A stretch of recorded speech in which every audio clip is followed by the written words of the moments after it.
All right, let's jump right into this. For decades, the manual transmission has been the absolute ultimate symbol of driving purity, especially when we're talking about high-performance sports sedans. But today, in this explainer, we're looking at what I can only describe as a true extinction event. We are investigating the impending and honestly inevitable death of the manual transmission in the BMW M3.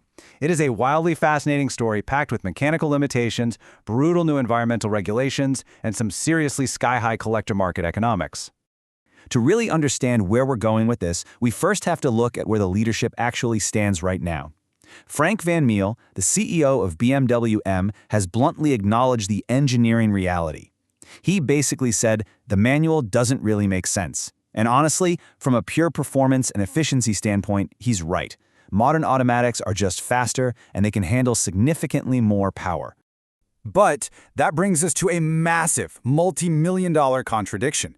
If the manual transmission doesn't make sense anymore, why in the world did BMW literally just announce the 2027 BMW M3 CS Handschalter?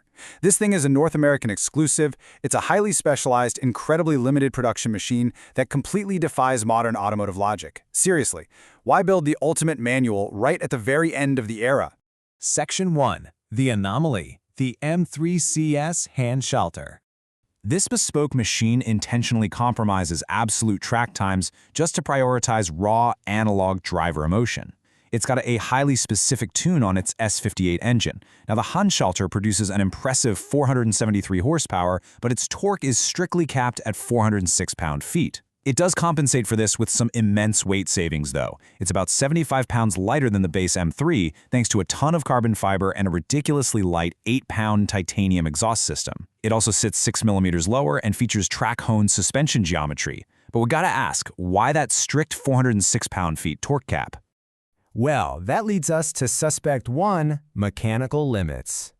We really have to look at the hard physical limitations of the drivetrain hardware itself. The current ZF 6-speed manual gearbox has a strict factory torque cap of 406 pound-feet. Compare that directly to the 8-speed automatic used in other CS models, which handles upwards of 479 pound-feet with total ease. The fact is, the manual transmission simply cannot handle modern high-horsepower torque without the clutch slipping unacceptably under a factory warranty. And suppliers, they are entirely unwilling to fund the massive R&D required to build a new, high-capacity manual gearbox for such a tiny niche market segment. Furthermore, to actually protect this aging manual gearbox over a 100,000-mile life cycle, engineers are forced to use something called a clutch delay valve, or CDV. It's basically a hydraulic restrictor plate that artificially slows down the clutch engagement. Yes, it protects the driveline from shock, but it totally ruins that tactile, direct shift feel for the driver. It makes it feel rubbery and vague. It's a huge paradox. To make the gearbox reliable, they literally have to numb the exact engagement that enthusiasts are paying for. Suspect 2. The Euro 7 barrier. While those mechanical limits are definitely tough, the massive regulatory hurdle arriving in November 2026 fundamentally alters how internal combustion engines operate. The new Euro 7 standard straight up doubles the durability mandate to 10 years or 200,000 kilometers. But the real killer here is the cooling ban. Under extreme load, these engines get incredibly hot. Historically, manufacturers would just inject some excess fuel into the cylinder to cool it down and prevent engine knock. But under Euro 7, this fuel enrichment cooling is strictly prohibited. They have to keep emissions perfectly balanced at what's called a lambda-1 ratio, which is an absolutely perfect mix of air and fuel. So how do you solve this massive heat problem without losing a ton of power? Starting in July 2026, BMW is deploying M-Ignite technology. It is a remarkably complex dual-spark system. Under high load, a secondary pre-chamber actually ignites a tiny amount of fuel, shooting supersonic flame jets right into the main cylinder. This incredibly rapid, multi-point ignition neutralizes engine knock and drops exhaust temperatures, completely bypassing the need for that banned fuel cooling. It's an absolute masterpiece of thermodynamics. But here is exactly why that masterpiece kills the manual transmission. This M-Ignite system requires razor-thin, millisecond-level automated precision from the engine control unit. A human pushing a clutch pedal, that introduces a completely chaotic, unmapped variable into the mix. You might lug the engine, miss a shift, or send erratic load spikes rippling through the drivetrain.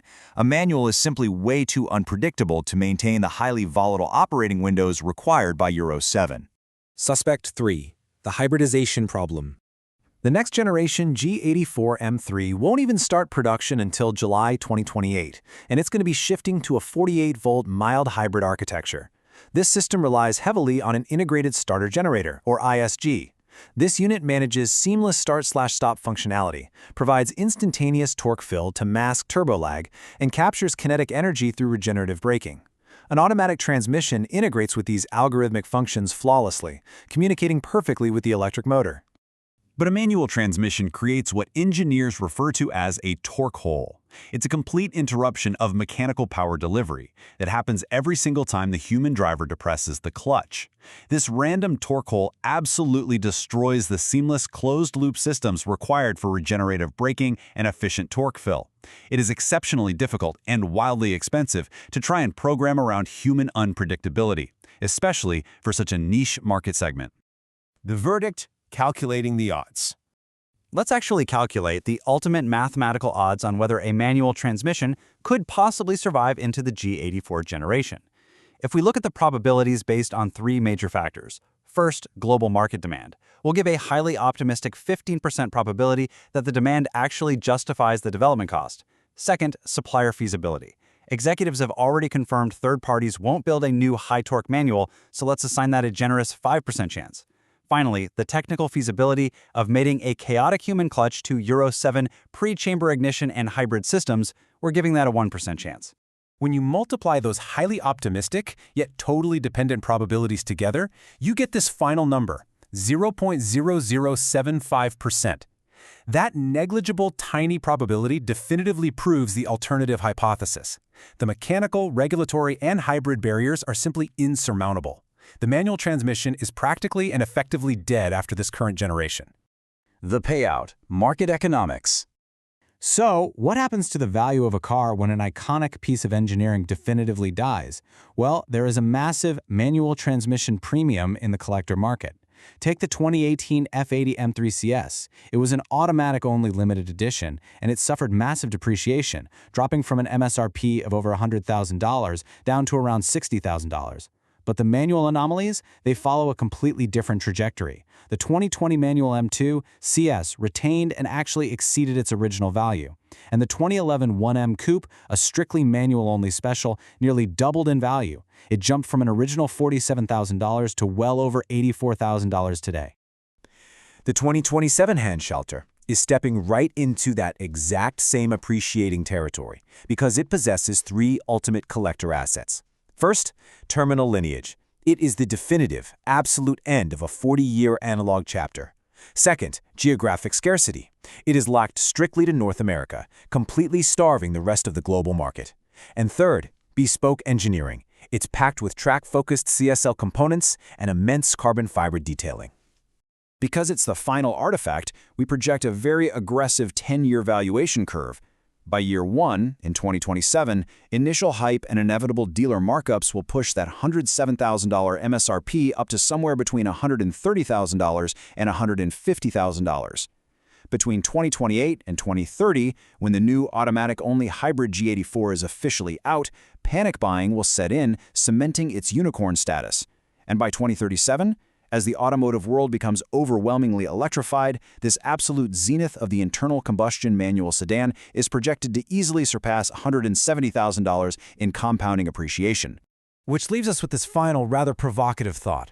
As the manual transmission goes completely extinct due to strict regulations and sheer physics, it transforms from an accessible, fun enthusiast choice into a highly lucrative, exclusive financial asset.